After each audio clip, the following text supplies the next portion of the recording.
Hello, everyone, and welcome to Seattle Area Pipe Trades Respectful Workplace and Anti-Harassment Refresher Training. I'm your instructor, Lori Rawlings. I co-teach a class with your training director, PJ Moss, at UA's instructor training program every summer on creating equity and diversity in apprenticeship programs. And I run a little consulting business doing diversity, equity, and inclusion work.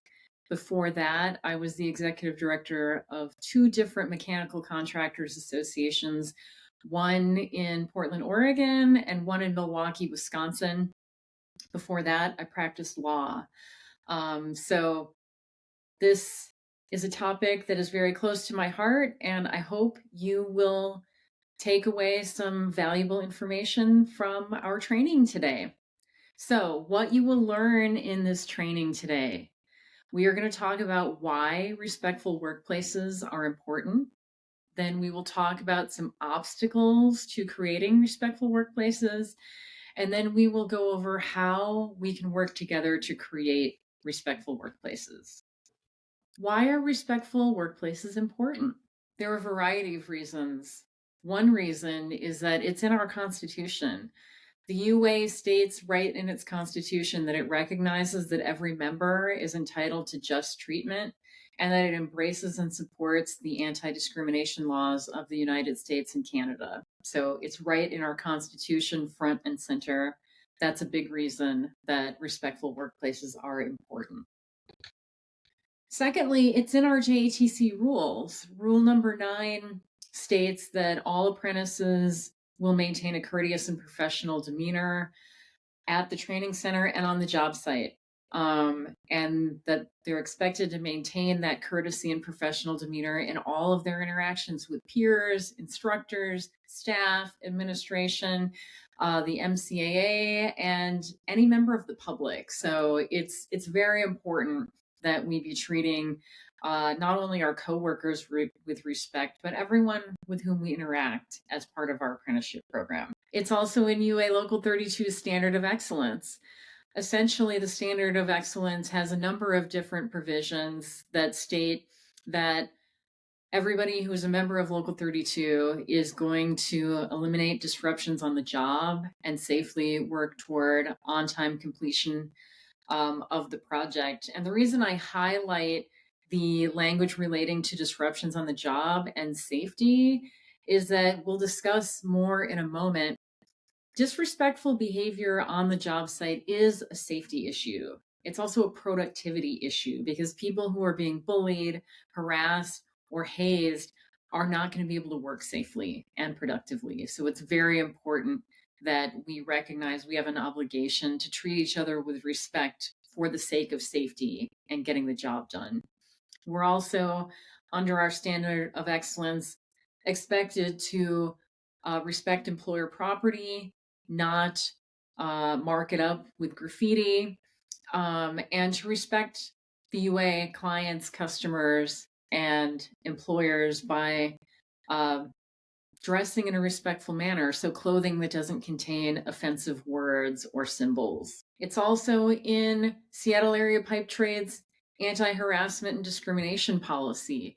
That policy provides that the JTC is committed to ensuring that apprentices have an opportunity to learn and work in an environment that is free from discrimination and harassment.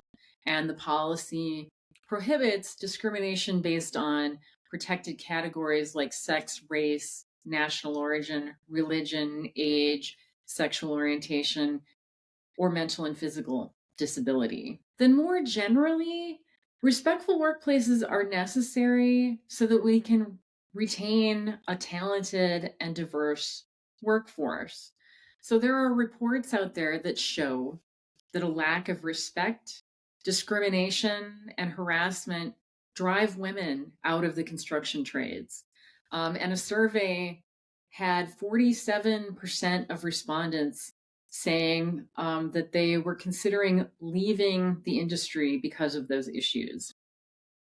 The same survey showed that 76% of Black and 77% of Asian construction workers reported limited career progression due to their race or other protected characteristics. So that's why it's so important that we create respectful environments where everybody feels welcome and safe, so that we can hang on to our good people, because we can't afford to lose people over entirely preventable behaviors like discrimination and harassment. In order to hang on to a diverse workforce, we need to understand what we mean when we say diversity. So, the point of this slide is to illustrate that we all have dimensions of diversity, regardless of what we look like and where we come from, because we all have a race, we all have an age, we all have a sexual orientation, we all have a physical or mental ability or disability.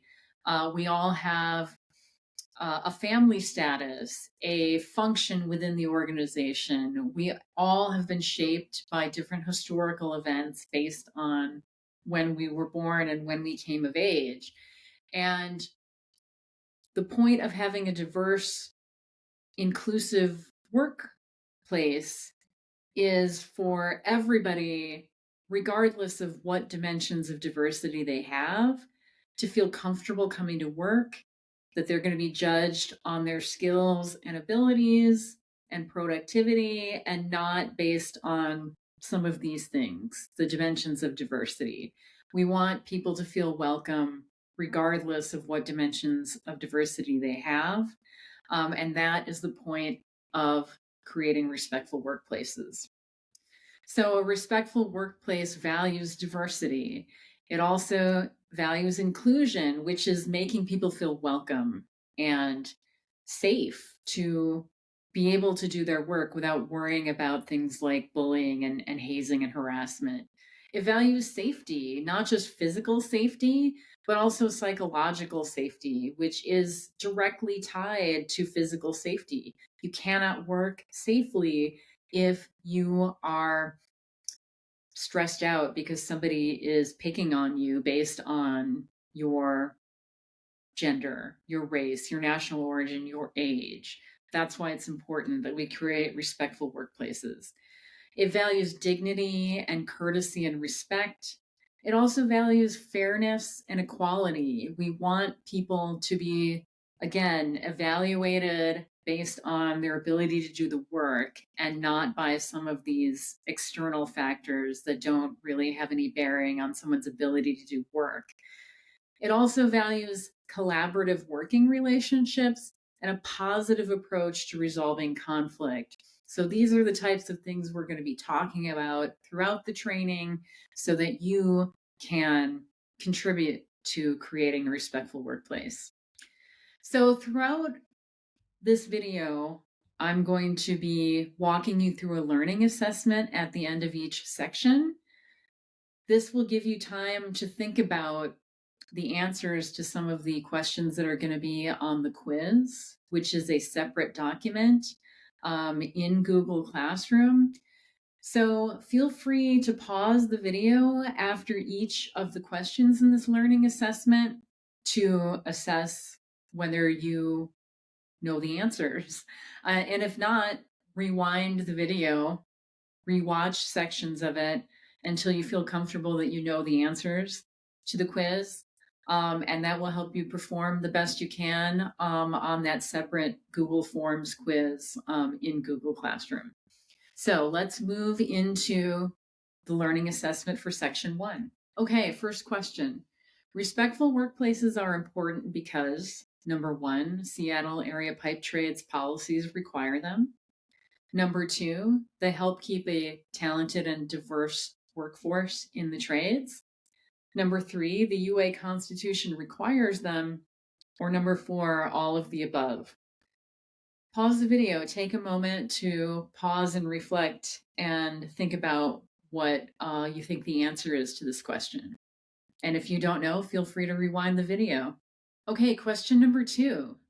A respectful workplace values, number 1, inclusion. Number 2, safety. Number 3, shaming others when they get things wrong. Number 4, free food. Or number 5, numbers 1 and 2. Okay, let's move into our next section, which is obstacles to a respectful workplace. A common obstacle to a respectful workplace is hazing.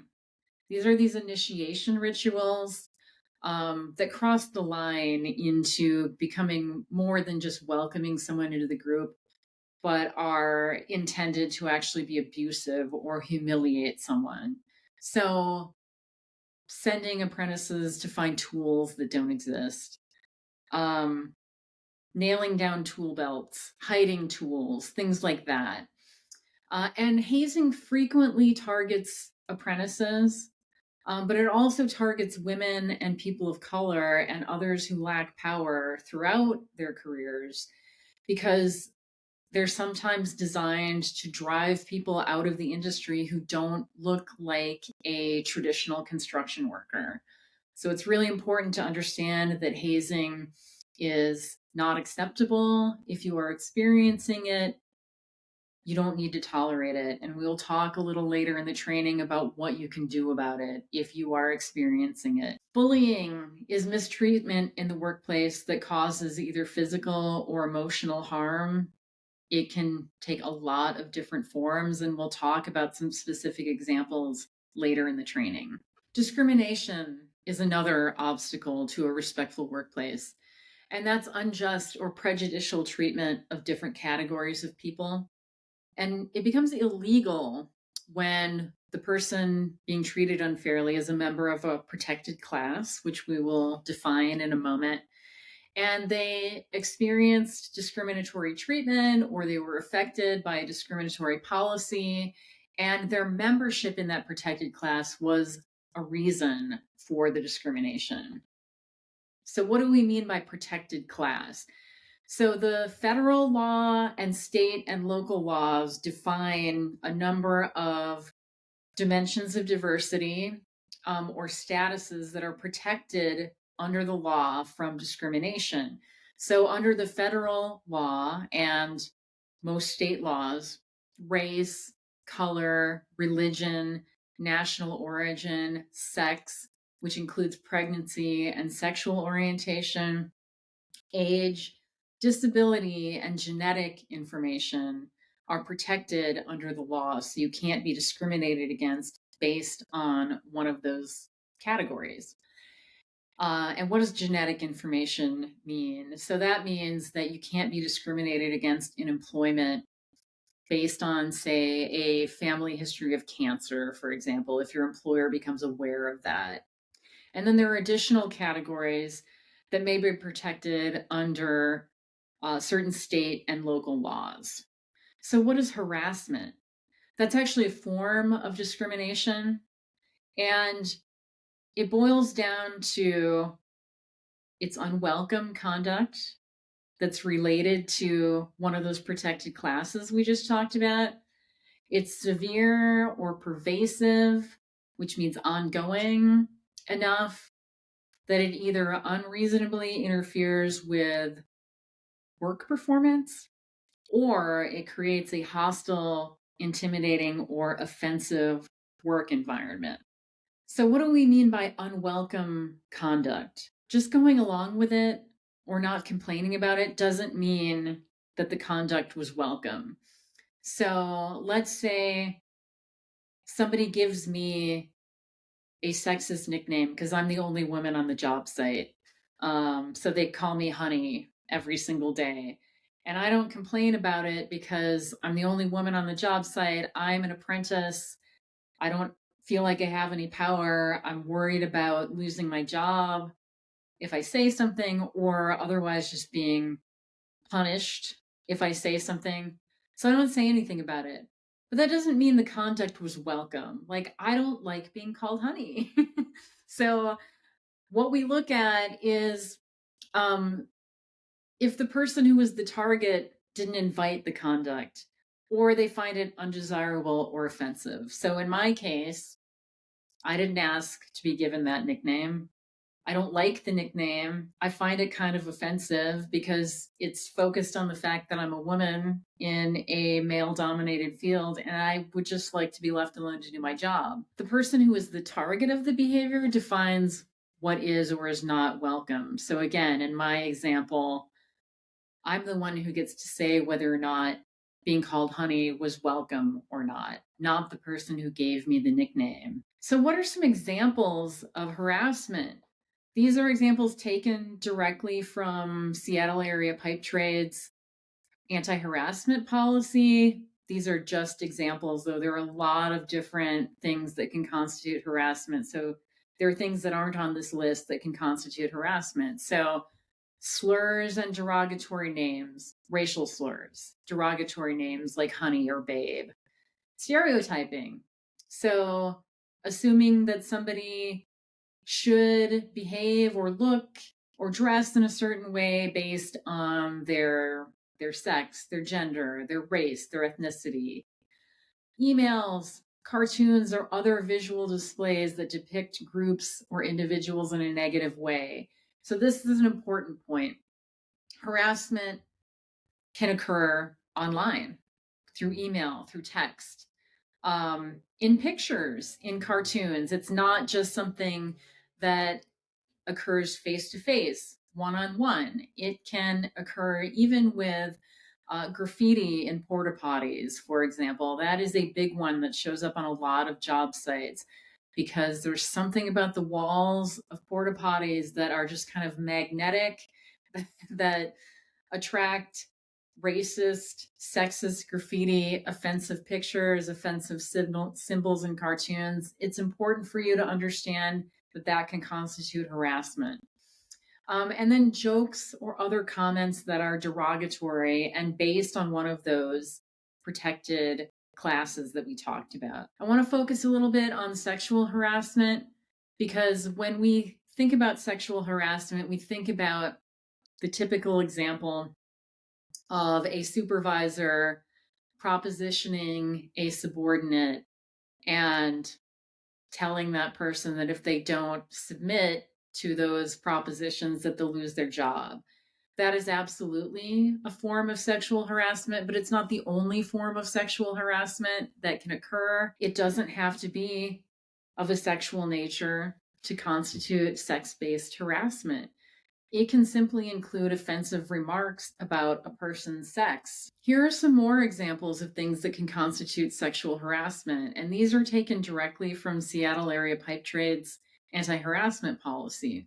So things like innuendos, sexually suggestive comments, rumors, spreading rumors about someone's sex life, for example, sexually suggestive objects or pictures, leering, which is, staring at someone in a sexual way, whistling or making obscene gestures, unwanted physical contact of a sexual nature. So, including brushing up against someone, pinching, or blocking or impeding somebody's movement. Who can be the target of sexual harassment?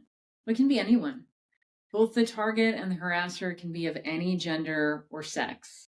And both the target and the harasser can be of the same gender or sex. So men can harass men, women can harass women, non-binary folks can harass non-binary folks, and so on and so forth. They can move in any direction, and that's important to remember. Who can commit harassment?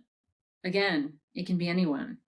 The harasser can be a supervisor, but it can also be a coworker or a member of another trade, which we see, unfortunately, pretty frequently on construction sites.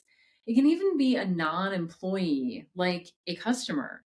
And we see this come up a lot in the service context, especially. Every time I give a training like this, I will have a service tech who is a person of color tell me that they have gone to a customer site and had a customer use a racial slur to refer to them. And you should know that that is absolutely harassment, and you don't have to tolerate that. The customer is not always right, and your employer and the apprenticeship program have a duty to provide you with a workplace and a training program that is free from harassment or discrimination. So if that is happening to you, please tell someone so they can do something about it. And then the victim can be anybody who's affected by the offensive conduct. So it doesn't even necessarily have to be the person who was the original target of the conduct. So this comes up a lot when, people ask me every time I do a presentation like this, hey, I've got a friend on the job site who is a different race from me, and I've given him a racist nickname, but he's okay with it, so is that harassment? And I would say, yeah, it could be if there are other people on the job site who are overhearing that and who are offended by it and affected in a negative way by it. And so the best practice is just not to use nicknames like that. And the other thing I would say about that too is, again, like we mentioned earlier, just because someone doesn't speak up or complain about it doesn't necessarily mean that the conduct is welcome. And so you really want to think in a situation like that, okay, just because that person goes along with me calling him or her by that nickname, does that really mean that they are real? Does it really mean they're okay with it? It's likely they're not really okay with it, but they don't really feel like they have the power to speak up about it because they're worried about losing their job or otherwise being punished for calling somebody out for something like that. So the best practice is just not to use derogatory nicknames that are based on one of those protected classes. Cyberbullying and visual harassment, we talked about this a little bit already, but it's very important in today's day and age that we recognize that bullying and harassment doesn't just happen face to face. It can also take place over digital devices like cell phones and computers. And it can take a variety of forms. So, sending negative, harmful bullying texts or posting negative bullying things on social media. It also includes doxing, which is sharing personal or private information about someone else with the intent of causing embarrassment or humiliation. So this can happen outside the regular workplace. It can happen 24 hours a day. So it's really important to understand that what's happening online or via text can still constitute bullying and harassment. And so we need to avoid engaging in those behaviors and understand that we have a right to be free from them in a respectful workplace. And Seattle Area Pipe Trades actually has a social media policy. So apprentices are prohibited from posting anything on JATC social media that's untruthful or defamatory or invades someone's privacy or is discriminatory or hateful or harassing or threatening. So it's just important to remember that our duty to be respectful to each other extends to what we do on social media and online and via text. So I want to take a moment to talk about retaliation, which is a concept I've alluded to a couple of times already. Retaliation is punishment for engaging in a legally protected activity like complaining about harassment. So you've heard me mention a couple of times that sometimes people will put up with unwelcome conduct and not complain about it because they're afraid of losing their jobs or afraid of being given the silent treatment. And it's important to know that retaliation for speaking up about harassment is illegal, and it's also against the Seattle Area Pipe Trades policies and against your employer's policies as well. So it's important to know that because it's very hard to speak up when you're experiencing harassment or bullying or hazing because of the fear of retaliation. And it's real. People do get frozen out or transferred or fired or laid off because of complaining about harassment. But you should know that that fear shouldn't keep you from speaking up about harassment because retaliation is against all of these policies. It's also against the law. So the best course is to speak up. And if you are retaliated against, to let your employer or the training center know that you were retaliated against for complaining so that they can take appropriate action to shut down that retaliation. What are some examples of retaliation? So some of them are really obvious, like getting fired or getting laid off. But they can also be more subtle, like being transferred to a less desirable position after you complained about harassment.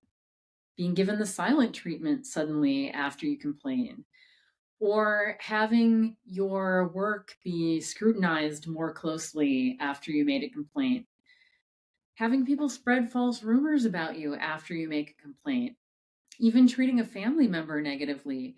This one comes up a lot in our trade because we have so many multiple generations and brothers and sisters in the trade. So let's say I'm an apprentice. I complain that someone's been calling me honey. My dad is a journeyman, and people suddenly start bullying him because I complained about something. That is a form of retaliation that's just as illegal and against policy as firing me.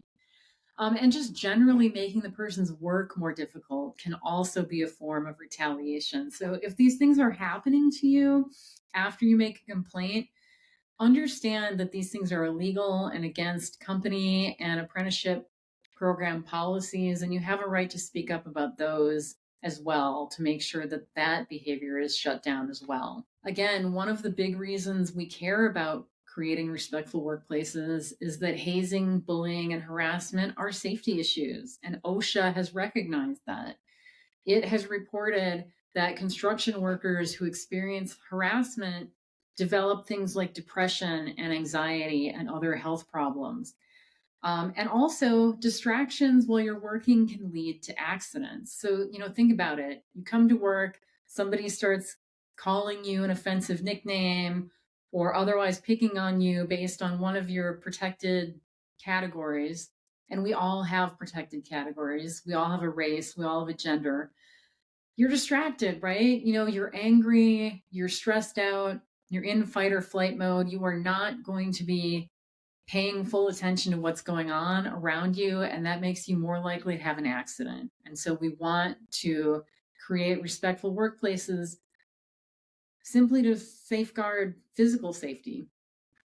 Additionally, people from underrepresented backgrounds are sometimes intentionally asked to do unsafe things as a form of harassment or bullying. And we'll see some examples of that later in the program.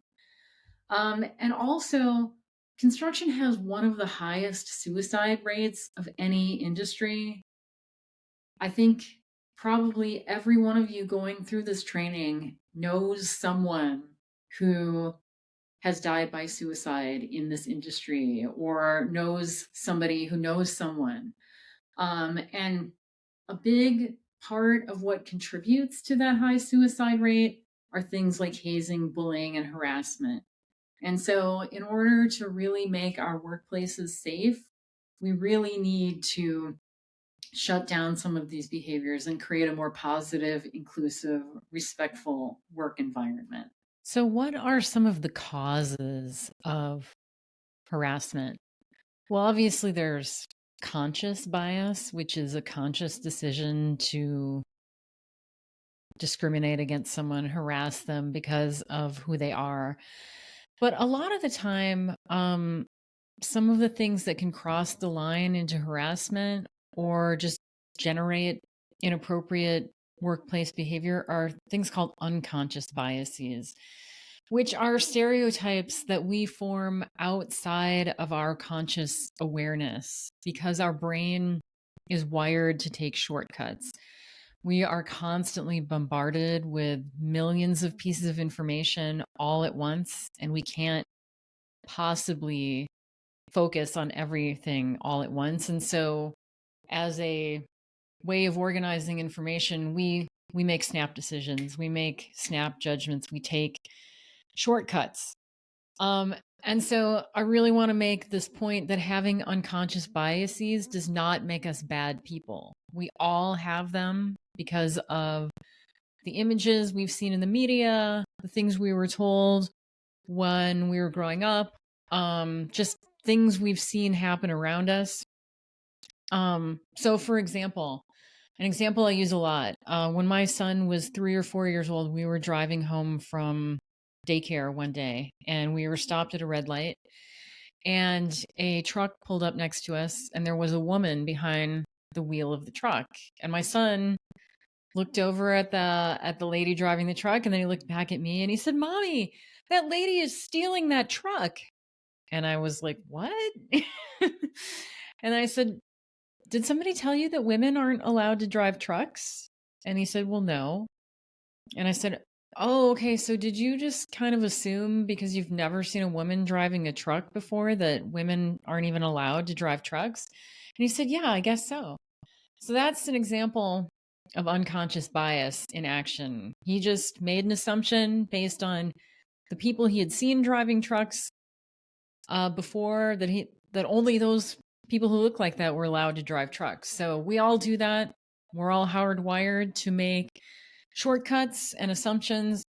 Having those biases does not make us bad people, but acting on those biases without thinking through what we're reacting to could potentially harm other people. And so that's why we need to be aware that we all have unconscious bias, so we don't make snap decisions about who belongs in our apprenticeship program and who we are going to assign work to and who has leadership potential based on what they look like and our unconscious biases about who they are. Microaggressions. So these unconscious biases often drive unintentional slights or insults related to people's race, gender, national origin, age, disability, or other protected status. An example I like to use, I have a good friend who is a plumber. His dad is also a plumber, and they were working together on a job site. And the young apprentices on that job had been trained that they should carry the tools of their journeyman as a sign of respect. So they would pick up his tool bucket and walk it up the stairs without asking the dad to do this. And the dad was an older guy, and so he was perceiving that as a judgment that he was no longer capable of doing his job because he was getting older, and it was really offending and hurting him. And so one day he just blew up and, started spewing profanity like, don't carry my tools for me. I can carry my own tools. So that's an example of a microaggression. It was totally unintentional.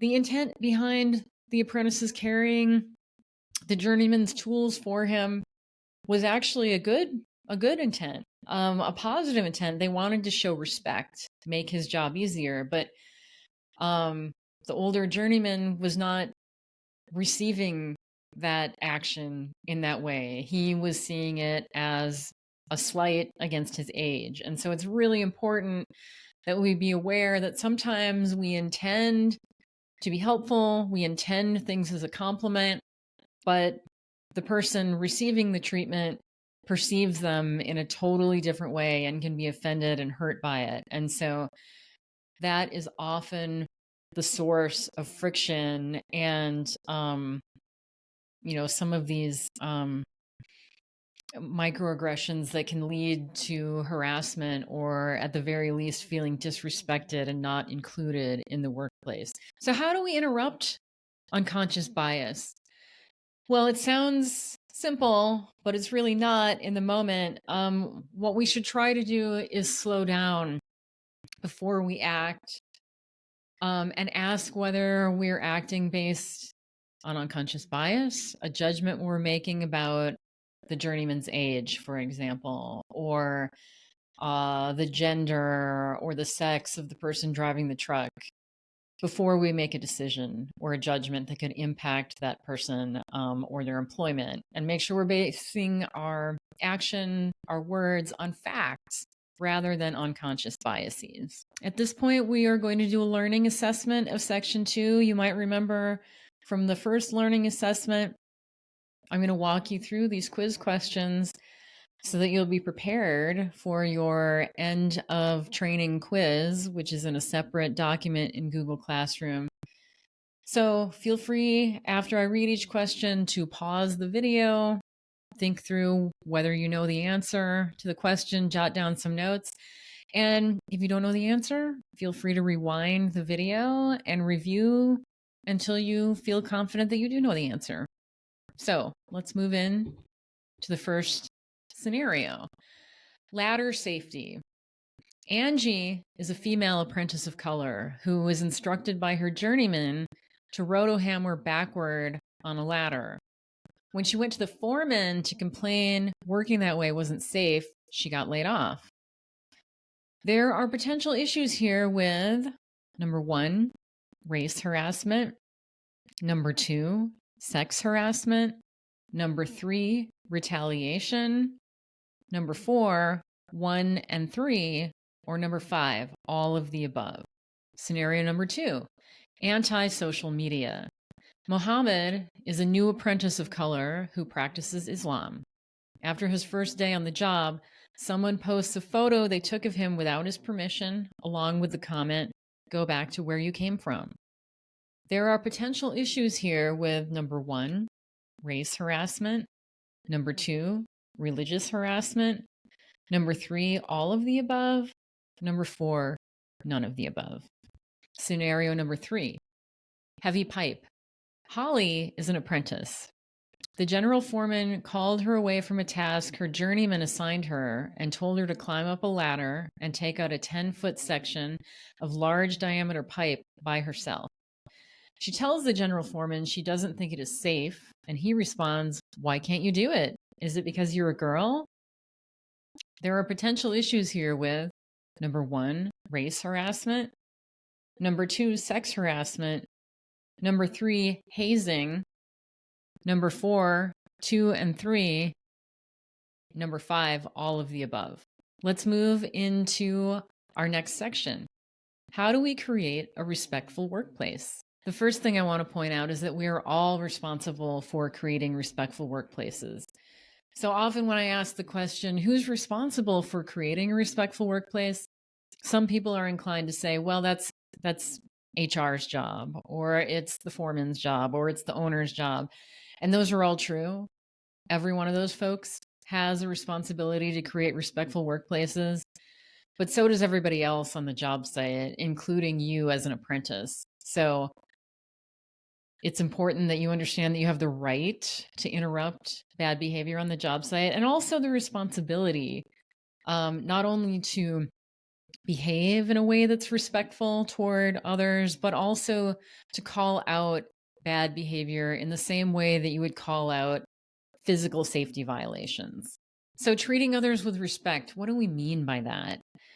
Well, one way that we treat others with respect is recognizing and valuing everyone's dimensions of diversity. So that wheel that we looked at early in the training, recognizing that everybody has dimensions of diversity, whether they're an older white male, whether they are a young Black female, whoever they are, they have a dimension of diversity because everybody has a race, everybody has an age, everybody has a gender, everybody comes from a different place. And so what we want to create is an environment where everybody feels respected and valued for what they bring to the work site, and we value them as a person with skills and potential, and we don't judge them just on their dimensions of diversity and what they look like. The other thing that we mean when we talk about respect is recognizing how our own conscious and unconscious biases can affect how we treat others, and making sure that we are not just being driven by our unconscious bias scripts, that we're really looking at other people as individuals who have value as coworkers and treating them well. So one thing we can do is speaking up for ourselves in a respectful way if we feel it is safe to do so, if we are experiencing some of these negative behaviors like harassment, bullying, hazing. Now, I've bolded the words respectful and safe. It's really important that we recognize that, even though we have the right and the responsibility to speak up when bad things are happening in the workplace, we have to behave with respect in calling those things out. Two wrongs don't make a right. Becoming abusive and harassing in response to bad workplace behavior is not the appropriate way to address it. So we need to be respectful when we're speaking up for ourselves. And we also have to keep in mind that it's risky to speak up for ourselves. because of the possibility of retaliation. And so that's something we need to think through as well before we speak up. Is it safe for me physically to do so? Is it safe from an employment security perspective for me to speak up? And if it's not, then we'll talk about other avenues that you can address bad behavior in the workplace, even if you don't feel comfortable speaking up for yourself. If you are going to speak up for yourself, it's really helpful to state exactly what the person said or did and why the behavior was not okay, and then to get commitment that it won't happen again. So, those are the core principles of standing up for yourself. And those can go a long way in shutting down harassment and discrimination, bullying and hazing, because a lot of times, like we talked about, these things are driven by unconscious biases, microaggressions. A lot of times people think they're being helpful, or they think that, by hazing you, they're welcoming you to the group through an initiation ritual, or they think because you're going along with a nickname that you're okay with it. So when you do speak up, be specific. What is the behavior that's problematic? Why is it problematic? And then how are we going to move forward in a more positive and productive way? The second concept of interrupting bad behaviors is bystander intervention, which boils down to, if you see something inappropriate happening to somebody else, do something about it. So I like to think of bystander intervention in terms of the 5Ds, because I like simple memory devices, and I have 5 fingers on my hand. Each of these techniques starts with the letter D. So when I'm caught up in the moment and I see bad behavior or it's happening to me, I can really quickly go to my 5Ds. So I'm not caught like a deer in the headlights trying to figure out, what do I do here? And those 5Ds are distract, delegate, document, delay, and direct. So distract. This is exactly what it sounds like. It's interrupting the harassment or bullying or hazing or other inappropriate behavior and just directing attention to something else. So, for example, let's say I'm the foreman, I'm picking on a brand new apprentice. Just because I'm a jerk, it's obvious that I'm not trying to give constructive feedback to this apprentice. I'm just abusing my power. So what you could do is, you see me yelling at the apprentice, you could walk up to us and say, Lori, I'm really sorry to interrupt. I need some help carrying this heavy piece of pipe. Is it okay if this apprentice helps me out for a second? Just to get the apprentice out of that situation. And then that allows that person to get out of the situation. You can check in with that person to see if they're okay, if they need you to support them. Gives me a chance to cool down. And then you could possibly take me aside later and point out to me how inappropriate and destructive my behavior was. You can also ask me if they can help you out, or if I can help you out finding a tool, for example. So same scenario, you come up to me and say, Lori, I'm really sorry to interrupt, but somebody asked me to find a pipe stretcher. Can you help me find that? Delegate is the next D. So ask a third person for help addressing the harassment. And this can be anybody. I mean, you could go over my head to the general foreman, but you could also go to anybody else on the job site who you think would be in a position to help. So it could be a peer of mine that you know that I have a good relationship with. You could go to them and say, hey, Lori's really out of line. Would you mind talking to her? You could go to your steward. You could call the training center. It's just getting anybody else involved who might be able to help. Now, the key to that is you need to tell the person you're asking to help as clearly as possible what happened and how you would like them to help, so that they understand what's going on and how they can be most effective to help intervene. So our next D is document, which can be very helpful for behavior that's kind of low level and ongoing.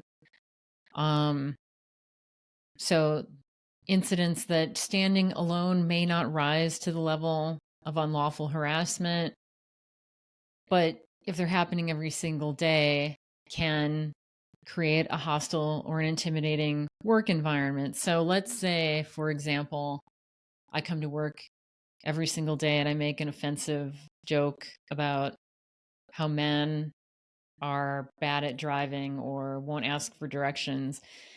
The first time, it's offensive, maybe not that big of a deal, but if I'm doing it every single day, and especially if I'm a supervisor, I could be creating a hostile or intimidating or offensive work environment for the people on my job site.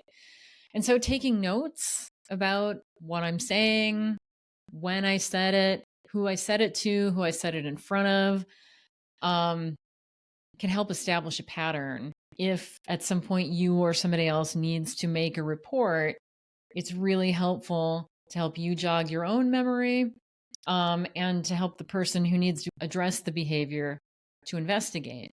So the more detailed you can be with the notes, the better. So if you make a note of the date, the time, the place, who was there, what was going on, even making a note of the weather can really help jog people's memories after the fact. And then make sure you ask the person who is harassed what you want them to do with the notes before you turn them over to somebody or make a report, because, again, that possibility of retaliation is always there. And you don't want to make the situation worse for the person who's being harassed without them being aware that you've been taking notes and you're planning to do something with them. So you really want to make sure that they're on board with it and okay with it. That being said, I mean, there may be situations where what's happening is just so awful and out of line that you may feel compelled that you have to make a report, even if that person is not comfortable with it. So, there are no hard and fast rules, but, make sure that you check in with the person and talk to them to let them know that you've been documenting things and you're planning to make a report. The next D is delay. So this means to check in later with the person who is harassed. So again, using the example I was using before, I am the foreman who's picking on the apprentice. And I'm a real hothead. And so in the moment, it might not be safe to confront me. So you could let the situation kind of play out, then go to the apprentice after the fact and say, hey, I saw what was happening there. Lori's behavior was not acceptable. How can I support you? Do you want me to make a report? Do you want me to talk to Lori? Is there another way that I can help you here? Now, it's important that we don't use delay as an excuse to do nothing. This is just one of our tools in our toolkit that we use if it's not safe for us or the other person to intervene in the moment. And then direct. So this is respectfully confronting the person doing the harm. Again, even though we have a right and a responsibility to make people aware when they are crossing the line, we need to do that in a respectful way because we don't want to escalate the situation, and we also want to model good, respectful behavior. So let's make sure we're doing this in a respectful way. We also want to make sure that if we're going to use direct, we do it with caution to avoid making things worse for the person being harassed or for you. And then keep it short and simple. So here are some examples of ways that you could be direct that are short and simple and, not poking somebody in the chest and telling them you're a terrible person, right? Like, because we want to model respectful behavior. We don't want to escalate. So we could say something like, what did you mean by that? Or are you trying to offend someone? Or you could, make direct statements like, that's not okay, or that's not cool, or please stop, or that's disrespectful, or that's inappropriate. The longest sentence on that list is what, 5 words? So, it doesn't have to be a big deal. So what if someone asks you to stop a behavior? Please take the request seriously. If you have ever spoken up for yourself or someone else, you must know how hard it is, like how much courage it takes to take the risk to speak up and point out that someone's behavior is problematic or offensive or hurtful. So, please take it seriously when someone points that out, because it took a lot of guts for them to confront you. So please take that request seriously. Then listen to understand where they're coming from and not just to respond or react. Because again, going back to unconscious biases and microaggressions, a lot of times we may not even realize that what we said or did is problematic or offensive or hurtful. And we may have actually been intending to pay someone a compliment or be helpful. So I know our automatic response when somebody confronts us is to get really defensive and say, well, I didn't mean it that way. And, let that be the end of the discussion. Like, that can't be the end of the discussion, because this is a 360-degree circle of interaction and communication. And so what I intended is only half of the story. How I impacted the other person is equally, if not more, important. And so you need to listen to understand where they're coming from and how you can do better. So then stop the behavior immediately. And most importantly of all, do not retaliate against the person who asked you to stop, because that's illegal. It's against all of our policies. It could get you into very serious trouble. And it also makes people really uncomfortable about standing up for themselves if they do get punished for it. So please don't do that. Our natural response when somebody calls us out for offending them or engaging in bad behavior is to get defensive and think only about our intent. Because we all want to think of ourselves as good people. And I think all of us, generally are good people. We don't want to dig in, though, and just dismiss what they're saying without really considering that, hey, maybe what I was saying or doing was problematic.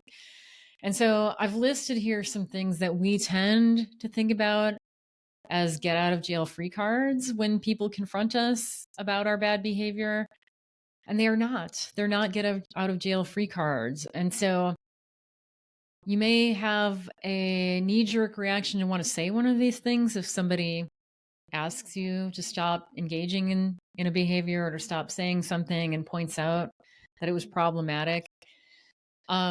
So we don't want to say you need to grow a thicker skin, because that's just dismissing it. It's putting the problem back on the person who was the subject of the harassment or unwelcome behavior. We don't want that to be our go-to response. We really want to listen to understand and figure out, like, how can I do better? How do we move forward from here?